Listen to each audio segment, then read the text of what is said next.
Hello students, daily classes में आपका स्वागत है। आपके सीटी ग्रेजुएशन जो 4 पारियों में आपका पेपर हुआ है उसमें हिंदी के सभी प्रश्न मैं आपके लिए लेकर आया हूँ। इन प्रश्नों से आपके सीटी एलडीसी में फ़ायदा मिलेगा, आरएसएम एसएसबी स्टेनो में भी फ़ायदा मिलेगा। मतलब इसी तरह के प्रश्न आपसे आगे एग्ज़ाम में पूछे जाएंगे, तो इनको अच्छे से समझना और इसी हिसाब से आपको तैयारी करना है कि हाँ इस तरह से हमसे प्रश्न पूछे जाते हैं। तो चलिए हम देखते हैं। इसकी पीडीएफ आपको डेनियल क्लासेस के टेलीग्राम चैनल पर मिल जाएगी, जहाँ एक कंप्लीट आपको एक साथ दिख जाएंगे। जैसे आपके दे रखा है कि उद्धम में उपसर्ग है, कौन सा उपसर्ग है उद्धम में, तो हम बात करेंगे सीधा। आप देखो उपसर्ग बात करेंगे, उत उपसर्ग है। उपसर्ग पहले लगते हैं, प्रत्यय बाद में लगते हैं। वासुदेव शब्द में कौन सा प्रत्यय है? वासुदेव शब्द में कौन सा प्रत्यय है? लगभग 90% स्टूडेंट गलत करके आए हैं, लेकिन जो मैंने आपको हिंदी करवाई है उसमें मैंने सेम डिट्टो एग्जाम्पल भी दे रखा है वासुदेव नाम का। आप जो हिंदी का आपको मैंने जो प्रत्यय करवाया है उसमें आप देखोगे इतना बड़ा मैंने करवाया भी नहीं है, नॉर्मली करवाया है, और उसमें भी आपको ये वासुदेव शब्द देखने को मिल जाएगा, जिसमें वसुदेव में ए प्रत्यय लगेगा तो वासुदेव बनेगा। ध्यान रखना ये। ऐसे आपके आया था कि एजेंडा निम्नलिखित में से किस अर्थ में प्रयुक्त होता है? एजेंडा की हम बात करें, कार्यसूची में प्रयुक्त होता है। एजेंडा कार्यसूची, ये तो आपको याद रखने पड़ेंगे। कलेजा बांसों उछलना, कलेजा बांसों उछलना मतलब आश्चर्य करना। न्यायिक निर्णय, एक शब्द आया था न्यायिक निर्णय, जिसमें कईयों ने डिसीजन कर दिया, कुछ ने ये आर्बिट्रेशन कर दिया, लेकिन इसका जो सही आंसर, सही उत्तर होगा होगा आपके ऑप्शन डी, जिसे हम बोलेंगे अजुडिक्शन, जिसे हम बोलेंगे अजुडिक्शन जिसे बोला जाएगा, ये इसका सही उत्तर होगा, न्यायिक निर्णय। ऐसे आपके ये संधि विच्छेद से आया था कि निम्नलिखित शब्दों के संधि विच्छेद का अवलोकन कर सही युग्मों की पहचान करनी है। जिसे फर्स्ट आपके देखा प्रत्येक, देखो जहाँ ऊपर एक आपको मात्रा दिखेगी वहाँ पे गुण संधि है, प्रति प्लस एक प्रत्येक, बिल्कुल ठीक है। इसमें आपको केवल देखो हमेशा ध्यान रखना, चीज़ें ऑप्शन से आपको सही करनी है, बिल्कुल सही बैठेगा। तो इसमें आपको केवल सी और ये सी डी ये तो हटा दो, क्योंकि ए अपना सही है, तो ऑप्शन अपने पास अभी ए और बी बचे हैं, लास्ट का आपको करना नहीं है। मैंने तो ये भी देखा है कि कई ऐसे स्टूडेंट भी हैं जिन्होंने ई ऑप्शन करके आए हैं, और कई क्या मैं आपको बताऊं लगभग 20% स्टूडेंट ऐसे हैं जो ई उत्तर भी करके आए हैं। अब मुझे समझ में नहीं आया कि वो ई उत्तर करके क्या सोच के ई उत्तर उन्होंने किया है, ई आंसर क्या सोच के किया, ये समझ में नहीं आया। एक इसमें देखो आपके है कि और देख ये वाला अभ्युदय, अभी प्लस उदय अभ्युदय, बिल्कुल सही है, यण संधि का उदाहरण है, तो जिसमें ए और डी है वो सही है, तो अभी भी ये दोनों सही है। एक आपके देखो ये देर का है सदा प्लस एव सदैव होता है, गलत हो जाएगा। मन प्लस बल मनोबल हो जाता है। सी और ई बिल्कुल गलत है, तो इसमें सी और ई देर का ये गलत हो जाएगा। अपने आप हमारे पास ऑप्शन निकलेगा केवल ए बी डी। ए सही है हमारा, बी भी सही है, नी प्लस सार निस्सार, और डी भी सही है।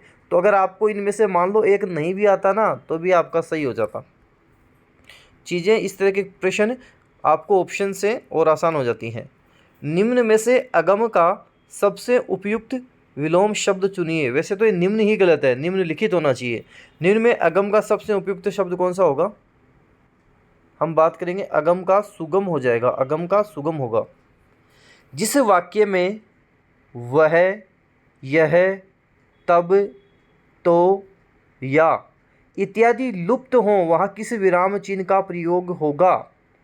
वहाँ पे हम अल्प विराम लगा देंगे, जैसे इस तरह से कोमा लगाते हैं वो लगा देंगे अल्प विराम। जैसे हम कई बार लिखते हैं ना राम या श्याम आएंगे, तो हम ऐसे लिख देते हैं ना राम या श्याम आएंगे। अब मैं राम या नहीं लगाऊंगा तो ऐसे लिखूंगा राम श्याम, ऐसे लिख सकते हैं अपन। तो ये जो अल्प विराम है इसकी यहाँ पर बात हो रही है।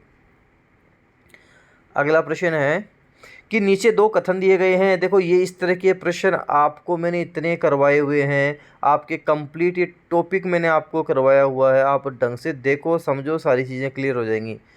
र अंतस्थ व्यंजन वर्ण है क्या? बिल्कुल है। अंतस्थ मतलब जो अंदर से, ऐसे मान लेना अंदर से क्या निकलता है, ये रे लव निकलता है, ये रे लव, ऐसे बोलो यार लव निकलता है। क्या निकलता है? यार लव निकलता है अंदर से, तो अंतस्थ व्यंजन है, ये रे लव बिल्कुल है। ई का उच्चारण स्थान तालु है, बिल्कुल। ए आ कंठ फिर ई तालु है, ई तालु है। तो ए और ब दोनों ही हमारे सही हो जाएंगे। डेपुटेशन शब्द का हिंदी समानार्थक शब्द क्या होगा? डेपुटेशन प्रतिनियुक्ति होगा। क्या होगा? प्रतिनियुक्ति होगा। ऐसे देखो ये आपके प्रश्न आया था 18 नंबर का, अगर इसमें आपको 1 2 भी आते हैं तो आप बैठ जाएगा। देखो कैसे होता है, आपको ऑप्शन से कैसे करने होते हैं आंसर। जैसे संगीत लिखा हुआ है, संगीत होता है वो, गीत बड़ी मात्रा आती है, तो जहाँ भी आपको डी दिख रहा है उसको तो हटा दो, कहीं भी डी दिख रहा है, इसमें दिख रहा है, इसको हटा दो, ठीक है। प्राणायाम नहीं होता, प्राणायाम होता है। जहाँ भी बी दिख रहा है उसको भी हटा दो, इसमें बी दिख रहा है इसको भी हटा दो, पाँचों आपको करना नहीं है, ठीक है। इसमें आपको बी दिख रहा है, इसको हटा दो। क्या बचा? कुछ भी नहीं बचा, केवल ए बचा है अब आपके पास। तो इसी तरह आपको 2 आ रहे हैं, 2 आ रहे हैं, उसमें भी आपका उत्तर सही हो जाएगा। अब आपको ये नहीं भी आ रहे तीनों और आपको पता है ये दोनों गलत हैं, तो भी आपका काम हो गया। ध्यान रखना, क्योंकि आपके ये भी आपका गलत है। भ्रम इस तरह से नहीं होगा, निष्क्रमण सही है हमारे पास, केवल ए और ई सही है। पत्र लेखन कला की प्रमुख विशेषताएं क्या हैं?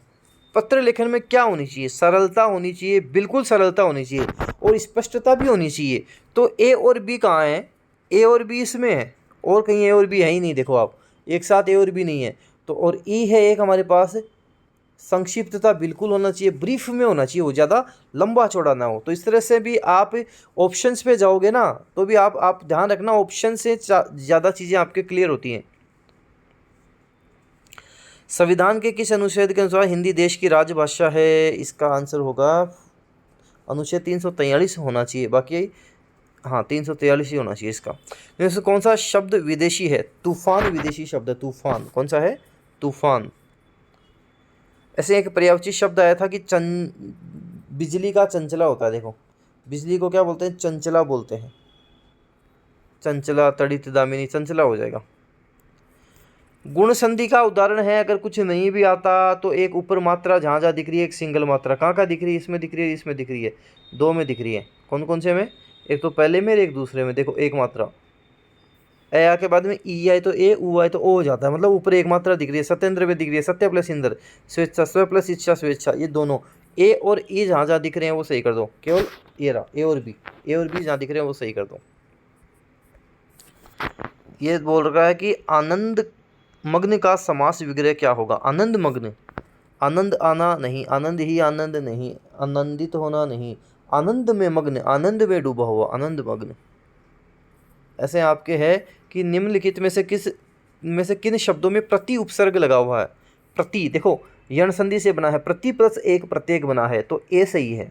ये वाला देखो गलत हो जाएगा, क्योंकि इसमें ए है ही नहीं, इसमें भी ए नहीं है, केवल 2 ऑप्शन बचे आपके पास। कितना देखो आसान है, प्रति प्लस एक प्रत्येक, ठीक है। प्रयोग तो नहीं होगा, प्रसार में भी नहीं है, प्रतिकार में है, प्रतिकार में है, तो ए डी। अब ई क्या है? प्रत्यक्ष, बिल्कुल यण संधि वाला, प्रति प्लस अक्ष प्रत्यक्ष, तो ये वाला सही हो जाएगा, A D E, option D. लिंग संबंधी अशुद्ध वाक्य कौन सा है? लिंग संबंधी अशुद्ध वाक्य की बात करें, श्याम सन्यासी बिल्कुल सही लिखा हुआ है, रंजना अध्यापिका है, वह स्त्री अपराधिनी है, ठीक है। हवन सामग्री जल गया, ये यहाँ पे लिंग संबंधी अशुद्धि हो जाएगी। अंधा होना मुहावरे का अर्थ है विवेक भ्रष्ट होना, अंधा होना, विवेक भ्रष्ट होना। एंडोर्समेंट का क्या होगा? एंडोर्समेंट का मतलब पृष्ठांकन करा, पृष्ठांकन करना। किस समास में सभी पद प्रधान होते हैं? जिसे लिखते हैं ना माता पिता, माता और पिता द्वंद्व समास में होते हैं, द्वंद्व समास में होते हैं। अव्ययभाव में तो कोई प्रधान नहीं है, तो तीसरा अर्थ निकलता है इसमें, बहुब्रीहि में सॉरी। अव्ययभाव में प्रथम पद प्रधान होता है, तत्पुरुष में दूसरा पद प्रधान होता है, द्वंद्व में दोनों ही प्रधान होते हैं। क्रिया या धातु के अंत में लगाए जाने वाले कृत प्रत्यय। कार्यालय ज्ञापन निम्न से किस शैली में लिखा? कार्यालय ज्ञापन की बात करें, ये अन्य पुरुष शैली में लिखा जाता है। इसकी पीडीएफ भी टेलीग्राम पे आपको मैं अवेलेबल करवा दूंगा, डेनियल क्लासेस का टेलीग्राम चैनल है। ये जो आपकी क्लास हो रही है, वीडियो हो रहा है, इसमें आपको डिस्क्रिप्शन में लिंक आपको मिल जाएगा, वहाँ आप टेलीग्राम ज्वाइन कर लेना। अमीय, अमी, अमीय, पीयूष, सुधा, सोम, सुरभोग, जीवनोदक बोलते हैं, कृषाणु नहीं बोलते। कृषाणु किसको बोलते हैं? अग्नि को बोलते हैं। अग्नि में छोटी मात्रा आती है। विराम चिन्ह के बारे में पूछ रहा है कि विराम चिन्हों का प्रयोग विराम या रुकने के लिए किया जाता है। बिल्कुल, विराम करना है, रुकना है, विराम चिन्ह। विराम चिन्हों के गलत प्रयोग से अर्थ का अनर्थ भी हो जाता है। बिल्कुल हो जाता है। जैसे मैं बोलूँगा रोको मत जाने दो, मैं क्या बोलूँगा, रोको मत जाने दो। मत यहाँ पे मैंने लगा दिया, रोको मत जाने दो। अब किसी की हिंदी कमज़ोर है तो उसने सोचा कि इससे तो क्या ही फ़र्क पड़ता है विराम चिन्ह से, तो उसने क्या किया, विराम चिन्ह आगे लगा दिया। यहाँ पे रोको यहाँ लगा दिया, मत जाने दो, ये लो यहाँ लगा दिया, तो अर्थ का अनर्थ हो ही गया ना। तो इसमें दोनों ही सही हैं। कौन सी ध्वनियाँ अघोष हैं? अघोष ध्वनियाँ कौन सी होती है? देखो, एक तो घोष होती है। घोष कौन कौन सी होती है? घोष सभी स्वर घोष है, तीसरे चौथे पांचवें घोष है। अघोष की बात करें हमारी, जैसे कैचे टे ते पे, कै चे टे ते पे, ये सारे अघोष हैं। और इनका दूसरा भी कै खे चे छे टे ठे ते थे पे फे, ये सारे के सारे कौन से हैं हमारे पास? देखो, इन्हीं में से आपको आंसर भी मिल जाएगा। इनमें से कौन सी ध्वनियाँ अघोष हैं? छ है, च छे, ये नहीं है, ज नहीं है, छ छे जय तीसरे पे आता नहीं है, तय है बिल्कुल है, न भी नहीं है, पे है बिल्कुल है, ये तीनों ही हमारे सही हो जाएंगे। तो ए सी ई जहाँ दिख रहा है उसको सही कर दो। ए सी ई कहाँ दिख रहा है? ए सी ई ये दिख गया, ए सी ई ये सही हो जाएगा। डेपुटेशन क्या बोलते हैं? प्रतिनियुक्ति बोलते हैं डेपुटेशन को, प्रतिनियुक्ति।